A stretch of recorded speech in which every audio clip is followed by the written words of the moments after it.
look at everything like an ROI, like what's going to give me my biggest bang for my buck from a cash flow standpoint. And that's a mindset that most people aren't taught, because they're always taught, look at the interest rate, like, no, look at the cash flow. How does that actually create your real bottom line here? Hello and welcome to Pillars of Wealth Creation, where we talk about creating financial success with a special focus on business and real estate. I'm your host, Todd Dexheimer. Now, let's get to it. Hello, welcome back to Pillars of Wealth Creation. I'm your host, Todd Dexheimer. With me today, I've got Chris Miles. Chris, how are you doing today? Great, Todd. How are you? I am fantastic. A little bit about Chris. He's the founder of Money Ripples, the host of the Chris Miles Money Show, and the co-author of the book Entrepreneur on Fire. Chris is a leading authority on quickly creating wealth by increasing monthly cash flow and creating passive income.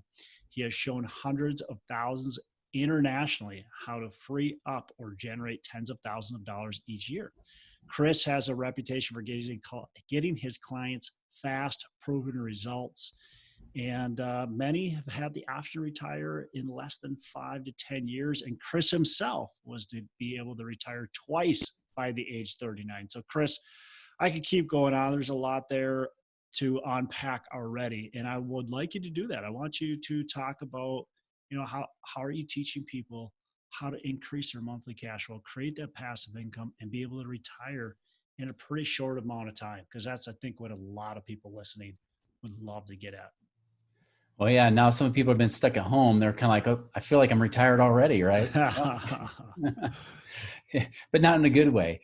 Yeah. So, I kind of went through this whole transition. I used to be the financial advisor, the mainstream guy. And I realized pretty quickly it doesn't work, right? Like, it doesn't matter how you run the numbers. If you run them honestly, you can never retire off of mutual funds, 401ks, all that stuff. It just doesn't work, right? But what I found out for myself, where I, like you said, I was able to retire twice by the time I was 39, right? First time was in 2006, when I actually quit being a financial advisor and decided to do things more like my friends in real estate were doing, and that sort of thing, and people in business. And then the recession hit. I went from millionaire to upside down millionaire and had to dig back out of that hole. So I had to dig out of that pretty slowly. It took me a while, but by December 2016, I dug out of that and was able to retire again. So that's kind of the short Reader's Digest version of it. But I'll tell you, the things I learned from doing it twice was that there's always common factors, right? For example, just from the cash flow side, there's two ways you can do it. There's either one is how do you increase the profit or reduce expenses, increase income, even on the active side. And then there's, of course, the passive side, right? So things to free up cash, like one, just tracking your money alone is a huge step in the right direction of finding more money, right? So many people, they don't know exactly how much they make or bring in. They don't know how much is going out. They just kind of guess. They're like Blinken from Robin Hood Men in Tights. If you remember the blind guy, right? The blind servant. He's like up on the watchtower and he's like, what are you doing up there? I'm guessing no one's coming. It's kind of like that, right?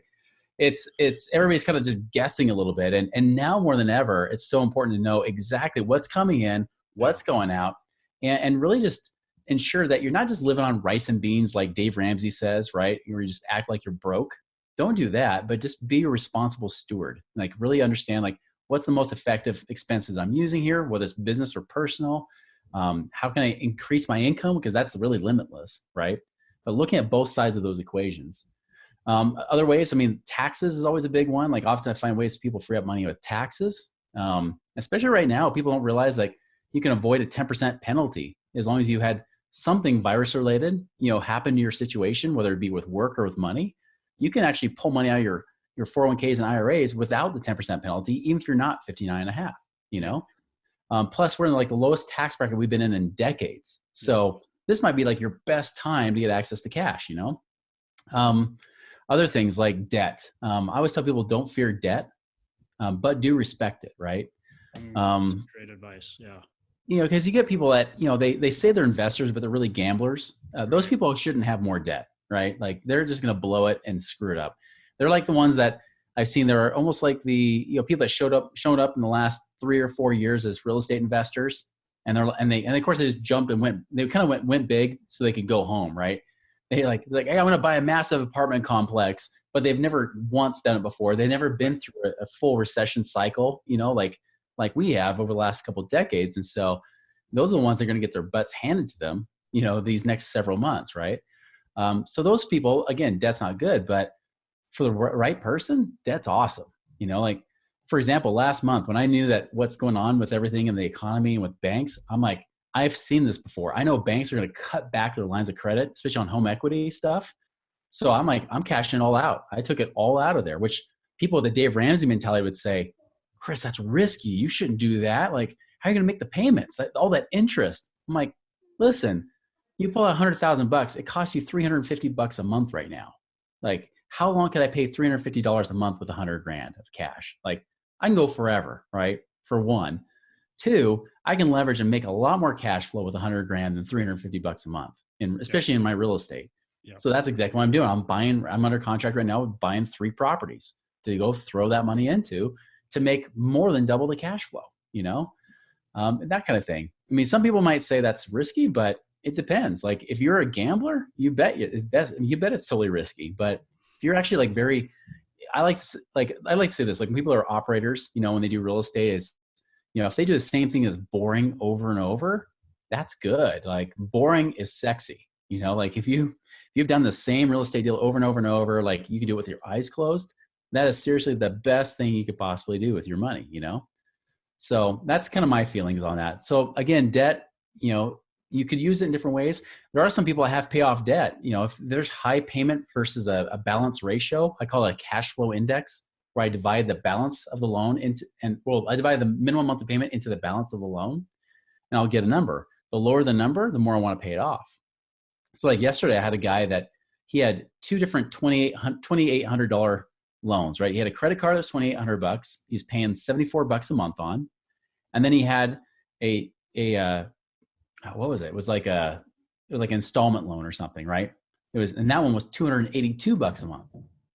So I was like, hey, common sense would say, especially if you look at real life, if I'm going to have only $2,800 and I had to pick between these two, regardless of the interest rate, I'll ignore it. I will go for the one that's $282 a month. I will pay off that loan versus the $74 a month credit card. Even though the credit card might have been a higher interest rate, it doesn't matter.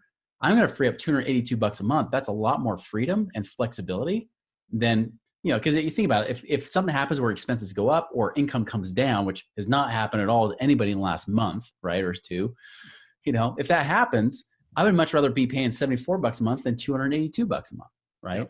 Yeah. So there's different things. I look at everything like an ROI, like what's going to give me my biggest bang for my buck from a cash flow standpoint. And that's a mindset that most people aren't taught, because they're always taught, look at the interest rate, like, no, look at the cash flow. How does that actually create your real bottom line here? And that goes with creating passive income. It's the same thing, Yeah. So you're not fearing debt. You're respecting it, like you say. You're using it. You're actually using it to your advantage. Right. You're not getting rid of it. What do you think about, there's this whole real estate thing, about paying the debt off as quickly as possible versus continuing to leverage your property long term? People would say if you try to pay it off aggressively, that's the safe thing to do.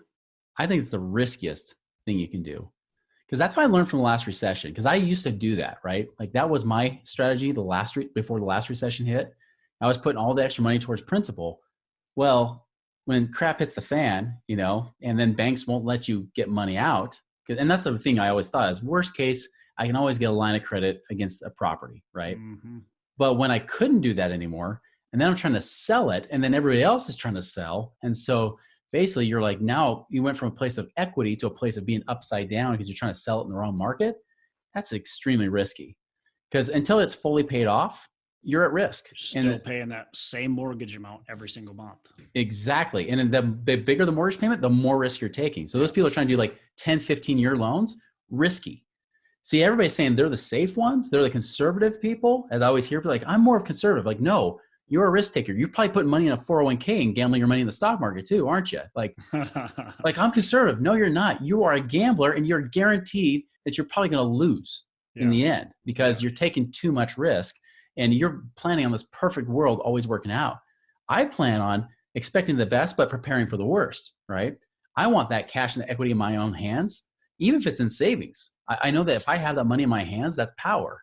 But if that money's out of my hands, especially under a bank's control, because the bank says whether or not you can actually get to that equity in that property, that's not a good place to be. You just turned over all your power and control, and you've lost it. You've actually lost the ability to create real freedom. So am I against people paying off their mortgages? No, I'm not. But I am against, like, if that's like your whole thing, like you're just throwing all your money into that, now you're playing with fire, because next thing you know, you're going to need that money. And the only time that banks will never give you money is when you need it. They only give it to you when you want it. But when you need money, that's when they'll say, nope, you're high risk. We're not going to give it to you. Yeah. So, I mean, pay off your loan. That's fine, but do it in the 25 or the 30 years that the loan is set up for, and just make your regular payments, and then keep some of that cash. So you have it to reinvest, or you have it to, weather a storm like we're dealing with right now. And those are the people that are going to get hurt, or the people that have no reserves at all right now. And they're sitting here going, I hope my tenants pay their mortgage, because if they don't, I'm hosed. Yeah, I'm hosed. I hope this SBA stuff comes through or whatever. That's a bad position to be in. It is. You're not in a position of power. You're in a position of desperation. And when you're desperate and when you're emotional, that's when you make the worst decisions, right? I mean, if you're not sure, ask your spouse, because whenever you've been emotional, I'm sure you said stupid things, and you're like, okay, you're in the doghouse now, right? It's the same thing with money. You cannot be in a place where it puts you in a place of desperation. You want to be in a place of power. And having that cash in your control is where the power is. Cool. What kind of lesson did you learn in 2006? Because you were young, you retired, you're doing your own thing, and then 2006 came, smacked you around pretty good. But now you're in a different position. So what kind of lessons did you learn from that, and how have you just applied that into your regular day life and your business, and moving forward now? How has it changed? Yeah, I mean, I definitely, like we just talked about, right? Having that cash in your hand, like I would have been so much better off had I not paid all the extra money to the equity of my home. Yeah, I would have been better, right? Like having cash reserves is key. I mentioned tracking money earlier. That was something I wasn't doing after I retired in 2006. And then when late 2007 hit, I couldn't get access to equity or anything else, right? And I was in the hole each month. I found out I was actually in the hole like $16,000 a month. Wow. Not because of debt necessarily, although I had some of that. It was actually just because I launched a brand new business in 2007, had lots of overhead, again, not tracking my money. And the next thing I know, when I actually looked at it, I said, wow, between my home and my business, I had about $21,000, $22,000 a month of expenses, but I was only bringing in $5,000 or $6,000 a month. And that was like, whoa, that's not a good place to be, you know? Yeah. So, I mean, tracking your money when money is abundant, when it feels like air, like there's just so much of it, keep tracking it. Like really be a wise steward of your money. Third point was really what led up to that is make sure you are creating multiple streams of income. Like you got to have that. See, what I did right in 2006 is I had multiple streams of income that allowed me to say, hey, I could retire working 3 or 4 hours a week. This is awesome, right? But the thing is, in 2007, I decided to come out of retirement to teach what I had learned to get people out of the rat race. And I did it with some partners. And one of the partners said, listen, if you want to be a good game player here, you need to make sure that you're focused all in on this. So get rid of your other streams of income. And I listened to him. Dumbest thing I could have ever done, right? Because those other streams of income is where there was freedom. Because that's why I always tell people is cash flow creates options. And when you have more options, that's where you have real financial freedom. And see, I cut those off, to say, hey, I'm all in.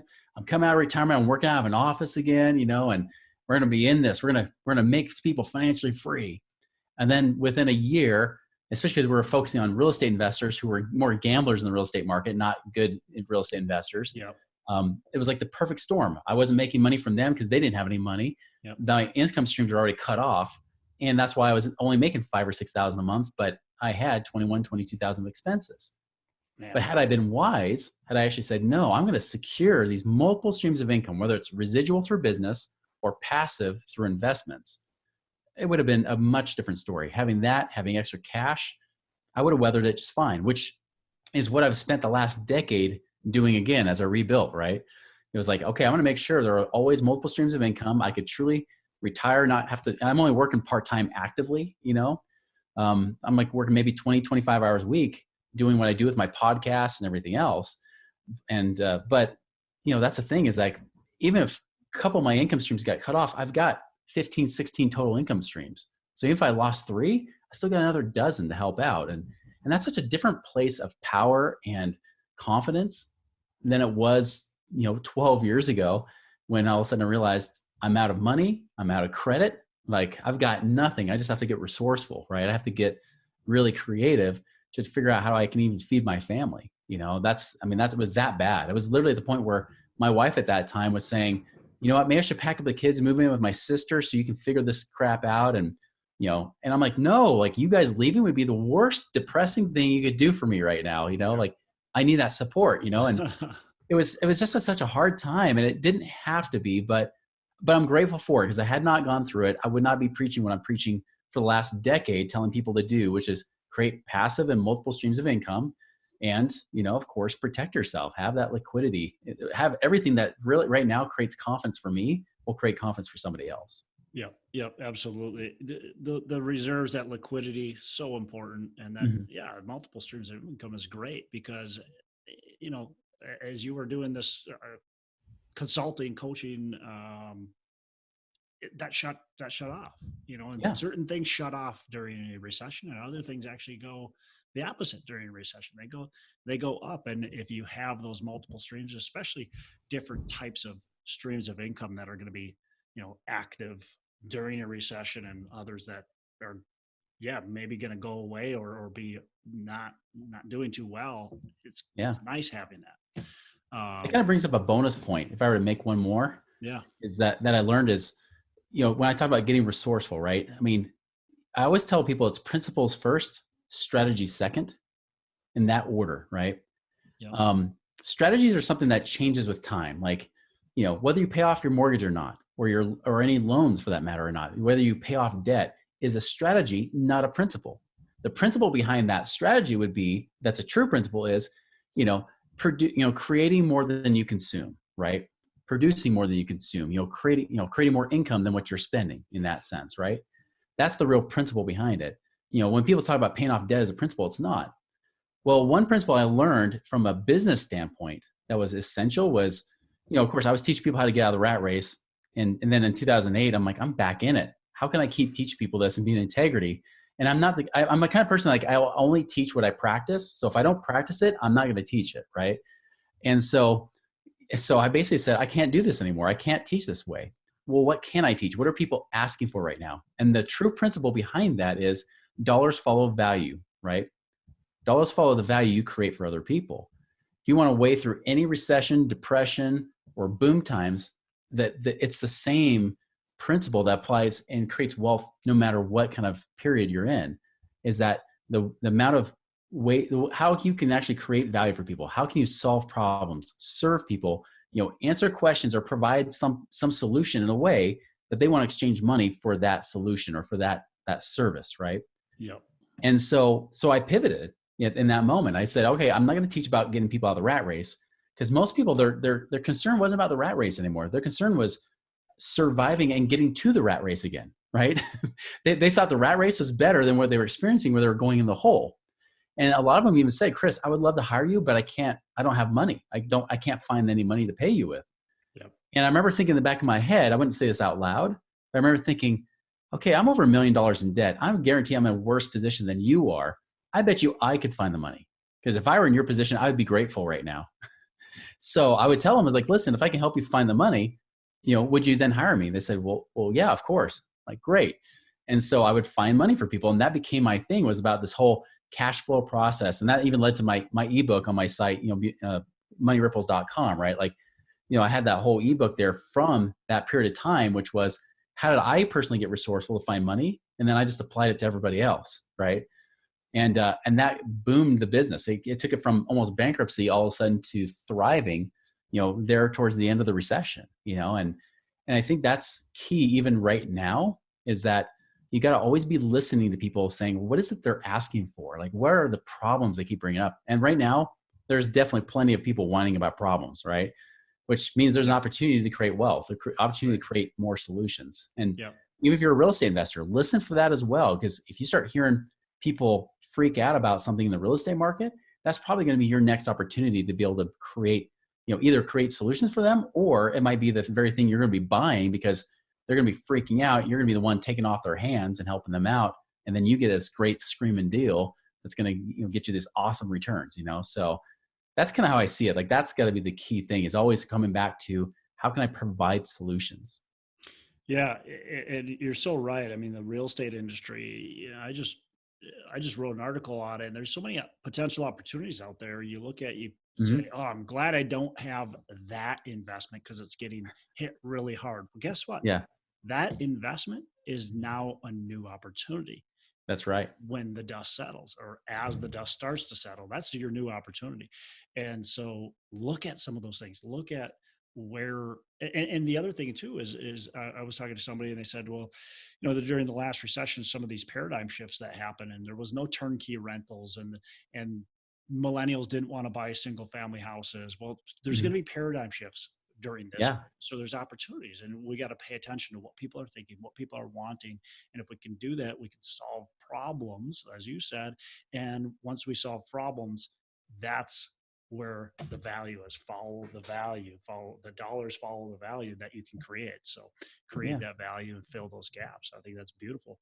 That's a key Um, thing. I mean, that's if you think about it from an investment standpoint, doing the opposite is exactly what you should be doing, right? yeah, When everybody's fleeing and running away, yeah, that's where your best opportunities are. So when people tell me, Chris, like, now's the time to buy in the stock market, right? Because dollar cost averaging, and everybody says it. That's how you know that's the wrong opportunity. yeah, Plus, I've never seen the market tank in 1 month for a recession. I've never known of 1 month recession before. Like, yeah, it's always been 2 or 3 years before it hits bottom and then climbs back up. Like, this is the worst time to buy in the stock market. yeah. But everybody's saying, well, this is the time to buy. Nope, because everybody's saying it. That's why it's not the time to buy. And there might be some value stocks that you should be looking at. Mhm. But it just how most people invest, especially. It's like Oh, yeah. it It's just just, there's yeah. high risk, low returns. Right. So, I'm sure, I know there's plenty of listeners here that they want to buy this piece of real estate. They want to buy a big Mhm. apartment building. They want to just buy real estate in general. Real estate takes money. Yeah. And a lot of people don't have an extra 30, 50, or $1 million sitting around. So Mhm. they want to get there.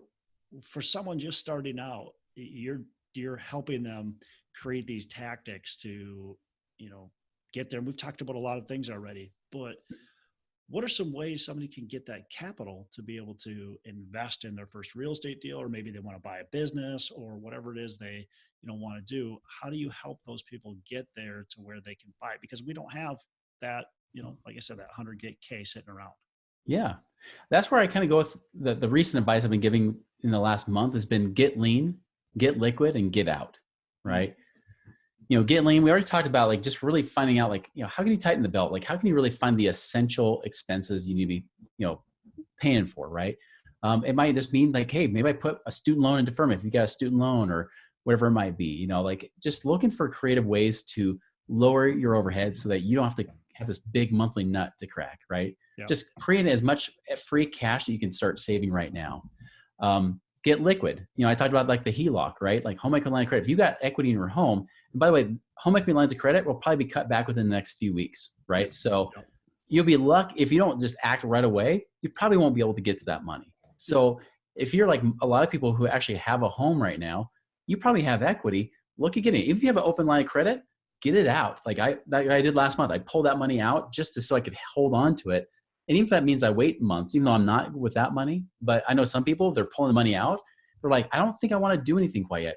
Great. Give it 3 or 6 months. I guarantee it'll be a whole new world of opportunity and within the next 6 months. So So great. why pull it out versus letting it sit in the account? Sit in the home equity line of credit. Yeah, so you got the home equity line. It's been approved, right? It's a Yep. 100,000 or 500, whatever it is. Yeah. And but why would you take that 100,000 out and then have to pay the 350 or whatever your payment is a month versus Mm-hmm. just leaving it in there, waiting for the opportunity to then take it?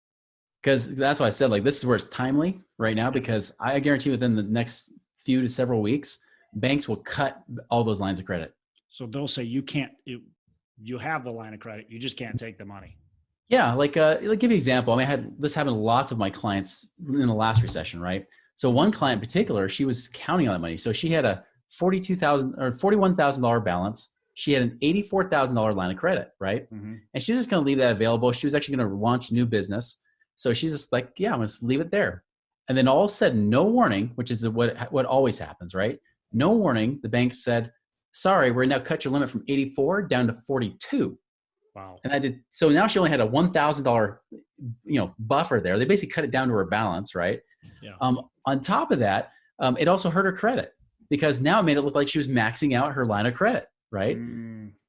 So that's the thing I learned is that it's not really your money just because you have an open line of credit. And I'm not saying you do this with credit cards necessarily because that's a different story. The cash flow wise, there's higher payments. So that could be kind of risky. But home equity lines of credit are dirt cheap right now. I mean, like I said, $100,000 might cost you $350 a month, So for that kind of price, like it's worth it having that money in my control. Then I can then access and do something with. And think of it this way: as long as my property I put $100,000 down on can make me at least $350 a month, I've won, right? Yeah. Which if you can't make $350 a month, you're not doing real estate investing right at all. Like you obviously suck at it. Like, you must be buying in California or something, if that's the case, so that's my point is like, you could have that open line of credit, but I can assure you, you're going to hear in the news about all these banks cutting back on those lines of credit where you won't have that availability anymore. And now the equity is trapped in your home. You've lost that opportunity. Got it. So would you suggest if they were able to, now they got to act fast, obviously, and that might still be too late, but if they act fast and they were able to pull, let's call it 200,000 versus 100,000, would you say take that 200 or would you say be conservative with that? What would you do? Yeah, I would take that 200. And then I would say, all right, am I the right steward of my money? Like, would I actually be wise with this? If not, get help, seek guidance on that because you don't want to gamble that money. That's the thing. Right. And that doesn't matter if it's in debt or if it's even your cash savings. My personal opinion is you never, ever want to gamble with your money. Like you don't want to, I mean, sure, maybe you buy that Bitcoin for $500. Great. Awesome. That's teeny amounts, right? Yeah. But when you got a significant amount of cash, I don't want to lose a dime, like that's always my goal is I'd rather have a return of my money than a return on my money. But obviously I get both. I want a return of and a return on. So again, I always want to say use caution. But if you don't know what to do with it, then find a way to figure out how to learn to do something with it. If you do know how to do something with it, then you probably can't get enough money anyways. You probably have more opportunities than you have cash for it, So that's why it's like, that's get liquid, right? Like get that money out. The other thing, get out would be like getting out of your mutual funds. The stock market, like I said, it's not at the bottom. I'm not saying legally we should be telling you to do that. That's our disclaimer for this show. We're not recommending you cash out your stocks or mutual funds or IRAs or 401ks. But I will say this, that if you're looking for an opportunity to access that money, because you're saying, hey, I want to retire before I'm 59 and a half, right? And you're thinking, hey, I might have an opportunity to be able to buy real estate or whatever it might be. This might be your perfect time to get that money out. Especially, like I said, you can avoid that 10% penalty, if you were affected by the virus in any way with your work or with your finances. And the tax rates right now are really low. So this might be the best year of all if you're going to try to access monies like that and use that in a way for these opportunities over this recession, which there will be great opportunities. I mean, how many of us wished we could go back to 2008 or 2009 and buy more properties, right? I mean, I wish I was in that position. Instead of trying to battle for my life at that time, I would have been much better if I was in the position I'm in today back then, because it would have made millions and millions of dollars of difference in my life just because of that thing. This could be the very opportunity. You've got cash there. That's, again, the stock market in the S&P 500 has averaged less than 7.5% over the last 30 years. I mean, that's with all the ups and downs, right? And all that kind of stuff. I mean, 7.5% is a crappy return. That's why you can never retire on mutual funds. Yeah. Why not get in something better where, like, my goal, even if I do turnkey real estate properties, my goal is always to make at least 1% a month. Right. Right. Yeah. You should be able to beat that 7% pretty easily. Easily.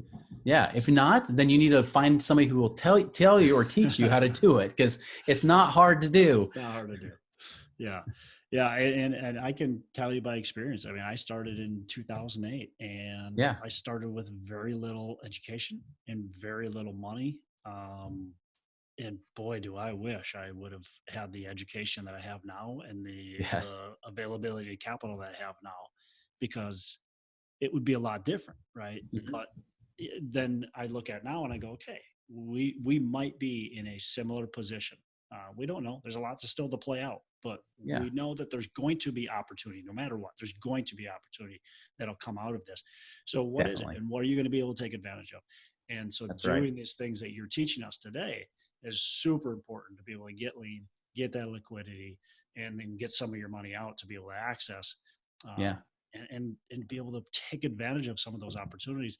And like you said, we're not telling anybody they need to take money out of their 401k, but if that's an opportunity that you want to look at, now might be a great time to look at It's an option you may have not have considered, or it. maybe were afraid to consider, because everybody keeps telling you your whole life, don't ever touch that retirement money, put it away, lock it up. Don't even watch the ups and downs. Like, just know over time it'll be fine. And that's the perfect sales job if you think about it, right? Like, don't even look at your money. Just hope that someday it actually will work out for you. Right, right. And I can tell you from my experience of like 20 years, the first 4 of those years being a financial advisor, it won't work. It doesn't work out well. And now we have plenty of baby boomers proving that, saying, I'll just keep working longer. Or I actually had one tell me just a few weeks ago, texted me. He said, oh my goodness, like I just lost 20%. Like that's 200 grand of my $1 million I lost. I was going to retire next year, even with a pension. He had a pension too, by the way. He's like, I was going to retire, but maybe I'm going to wait another 5 years and keep working. It's like, no, like get away from that stuff. Like Yeah. that's what happened to my dad in 2000. He was about to retire in the early 2000s, and it took him another 15 years Oh, where he'd geez. actually retire because of the market doing this, right? And it finally recovered by 2015 from 2000. It took 15 years to get back to where it was again. Like that's not the kind of place you want to have your money. You can't sleep at night with that. No. I know retirees right now that can't sleep with that kind of money. But I can tell you, I sleep great, even with the whole rental situation that could change. I'm still having renters are paying just fine. Yeah. Like I love that. I love the fact that I have something that's essential. It's a real asset. It's not something that, Trump tweets and then I lose 2% of my account because he says something weird on Twitter, right? Like I don't have that problem. I love it. Yeah. Yeah, absolutely. It's not this emotional roller coaster that you're dealing with the Mm-mm. stock market. And I mean, I get the whole let's put your money into this 401k and leave it. It's maybe okay advice for some people that are lazy and they Mm-hmm. don't want to they just don't want to think about it, or they just don't have the capacity to think about it. But if anybody Exactly. that's listening to this show is not that type of person, Better so not be. well, they're just not, they're not Yeah. listening to the show for maybe this is their first episode, they will never listen again, but the people that actually are listening to Mm-hmm. the show are wanting to truly make that difference. And the That's 401k right. box is you just the set it and forget it is just not, it's not a strategy. It's not a strategy, period. That set it and forget it just makes no sense. No, no, it doesn't work with anything. If it, again, true principles, right?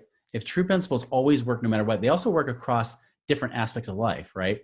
Like high risk creates high returns. When the last time, like if I took high risk with my health, would I get better health, right? For a type to do that with our money. If I took high risk in my marriage, does that mean I'm going to remain married? No, I'm going to get divorced, right? And same thing with this. Like, if you think that you're going to set it, forget it, you're going to ignore it. I guarantee whatever you ignore will leave you. So if you say, "Hey, I'm going to ignore my kids," oh yeah, they'll turn out to be great adults. Yeah. Yeah. No, your money cannot grow up either. Like if you ignore it, it won't grow up to be anything great. You need to be a wise steward of that money, get it in your control, and make great wealth with it. Try to set it and forget it with your spouse. See what happens. Exactly. Yeah, she'll forget you too. Right, right. That's good stuff. Well, ton of great information so far. I want to hit on you for just a second with your Mhm. businesses. What are kind of, maybe give us two or three key factors for success of growing a business that you maybe haven't hit on so far? Yeah. Big thing is, if there's a great book that I recommend, it's called The Pumpkin Plan by Mike Michalowicz, right? He is the same one that did Profit First, if you ever heard that book, which that's also a great book too, if you're thinking from a business standpoint. But the Pumpkin Plan was great because he talked about how those prize winning pumpkins that get to be humongous, that get on the news. I mean, there's a very specific process. If you were to skip past some of the stuff they do besides buying seeds that cost $100,000 from New Brunswick, right? To grow these, hope to grow a big pumpkin, prize winning pumpkin. The one thing they do is, as the pumpkins grow, they chop off the smallest ones, right?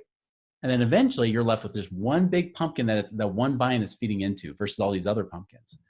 And I see that with business too, is that if you can just really hone in and focus, like do what you do best, that, zone of genius, as some people would call it, right? Or the ikigai, if you talk about Japanese, kind of mixing all that together. If you pour all that into that one area, and that's how I actually got myself to go from 50, 60 hours a week of work to like 5 to 10 hours a week of work.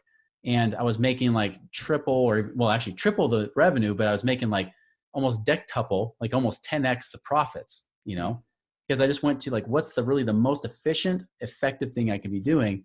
Everything else is just extra fluff, right? It's just extra busyness. Let's get rid of all that, focus and hone in. And I'll tell you, like, when you're looking from an active stream of income standpoint, that's one of the most fun things, because you don't just create more profit, you create more time. And I think that's what's essential, is how do you really create that life that you want, that real lifestyle that goes with it? Because, and you know this, I mean, we know probably plenty of guys in the real estate space, they've got massive businesses. They could be making like millions and millions of dollars a year, especially if they're like wholesalers or flippers or whatever, but they have no life. Like they're tethered to their millions, right? Yeah. And I don't believe that. I think we can actually create the ideal life that we want, we can live by choice, not by force, and have great, just great, a great way of living and great wealth too. So you can have it all. That's cool. That's awesome. What's a daily habit that you have? Every day I do kind of like Tony Robbins' version of like the hour of power, right? It's not necessarily an hour, but every day I wake up, I exercise. Like 3 days a week I run. I'm actually a marathoner. 3 days a week I do strength training. I rest on Sundays. I do things like read, scriptures, like Christian scriptures and things like that. I pray, I meditate. All this kind of stuff, right? Keep learning, like learn my trade and that sort of thing. I always try to start the day off powerfully so that it just sets the course for my whole day. And I'd say that that's the one thing I did even during the recession from before that actually got me through it, because I had to keep a level head. And the only thing I could do is say, well, I'm not winning financially right now or in my business, but at least I can win from the very first hour or so of the day. At least I can do this and create a win from the get-go, and then try to carry that momentum forward while I'm struggling with my own brain and what's going on.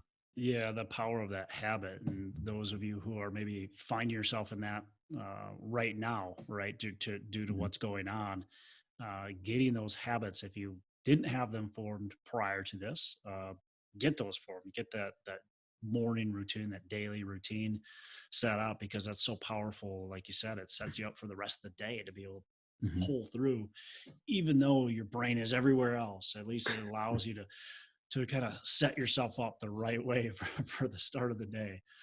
So that's really powerful. That's cool. I already asked you, I guess you've already answered a book. Maybe I usually ask, what's your favorite book? So you mentioned The Pumpkin Plan. Is there another book that you'd recommend to our listeners? Yeah, I'm trying to think of one you haven't heard, because you probably have always had people talk about Think and Grow Rich or Rich Dad Poor Dad, right? Yeah. Science of Getting Rich by Wallace Wattles is a good favorite. It's 100 years old, but he was actually kind of the guy that came before Napoleon Hill, right? Okay. With writing that book. And it's a short read, but very powerful information in there. Cool. Another one I really like is by Norman Vincent Peale, which is called Positive Imaging. Okay. That I'll tell you, like, if I've ever created, like, broken through barriers or past beliefs and created new money, like broken money barriers, like income barriers and stuff like that, it's because I've been able to create an image of it in my mind and hold on to it. And so that book talks a lot about that too. Awesome. Last question before we wrap up. What are your 3 pillars of wealth creation? I'd say it's this is we can almost encapsulate this whole episode, right? Number one, first and foremost, create value, right? Like be a value creator, be a creator, not just a consumer, right? Yep. Number two is have cash, like have those reserves. I guess if you were to encapsulate that, be a wise steward, right? Be a wise steward of your money. This would be like the book. If you were to encapsulate all of that into one thing, it'd be like the book Richest Man in Babylon. Mm-hmm. Right? If you were to throw that all in there, that would be in that pillar. Yeah. And the third one is grow your wealth. Like grow it with low risk. Low risk creates high returns. That's my thing. So it's always how to grow and increase stewardship. Awesome. So create value, manage stewardship, and then grow stewardship. There you go. Definitely. Good stuff. Well, Chris, definitely appreciate it. Tons of value. How can our listeners reach out to you, learn more about what you got going on, and connect with you? Yeah, you do one of two ways. One, you can go to my website, moneyripples.com. That's MONEYRIPPLES.com. You can check out stuff there. And then, of course, there's my podcast, The Chris Miles Money Show, that I invite you to check out as well. Awesome. And that's on, I'm assuming, iTunes and everywhere. All those apps. Yep.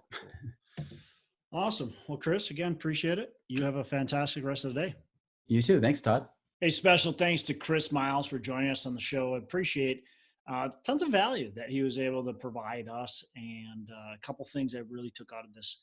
First of all, he talked about tracking your expenses and really getting to know your income expenses at all times. It's something that a lot of us just ignore, and we really should be digging in and figuring out where our expenses are and what we need to cut back and what we can cut back. Because sometimes, it could be quite simple. I mean, you might have signed up for some subscription, you forgot about it or whatever it might be, but just tracking your expenses and your income and understanding what's coming in, what's going out.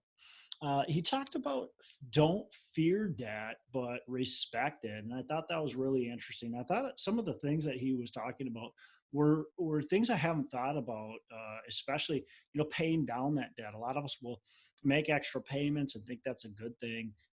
But then if times get bad and you don't have that cash reserve, then all of a sudden you're in a really big bind. And so making sure you understand what you're actually doing at all times is going to be really important with that debt. And the last thing he really talked about is, the multiple streams of income. Just knowing that multiple streams of income is obviously going to really help. There's going to be certain businesses that are going to be strong at times and other businesses that aren't going to be as strong, or investments and stuff. So just having that multiple streams of income, really important. Honestly, tons of other great value. So go back and listen to it and pick out, a couple things. I would say pick out 1 to 2 things that you can really focus on over the next, few weeks, and you can take from this episode and really apply it into your business or into your daily life. I'm Todd Dexheimer. I'm signing out. Thanks a lot for joining me. Make every day Saturday. Hey, thanks so much for listening. I appreciate you being a loyal listener. I would love to have you go on to our Facebook page and subscribe. Give us a thumbs up. Go on to iTunes or wherever you listen and give us a rating and review. Don't forget to subscribe. Your rating and review just helps us push this out to more and more people and continue to grow our audience and hopefully positively affect a ton of people out there that really need this and want this. So the other thing I've got for you is a free ebook on my website. So go on to venturedproperties.com, and download our free ebook on real estate and on syndication. And I've got some data points in there, some really good stuff for you. So I'd love to have you take a look at that. It's free. I'm not expecting anything from it. And also, look, if you want some help in multifamily, want some help learning, growing, getting your business off the ground, I would love to talk to you about what it would look like to work with me potentially and see if that's a good fit. So you can go to coachwithdex.com and check that out, and we can definitely have a call. Thanks a lot for listening. You make it a fantastic rest of the day. I'll catch you on the next episode.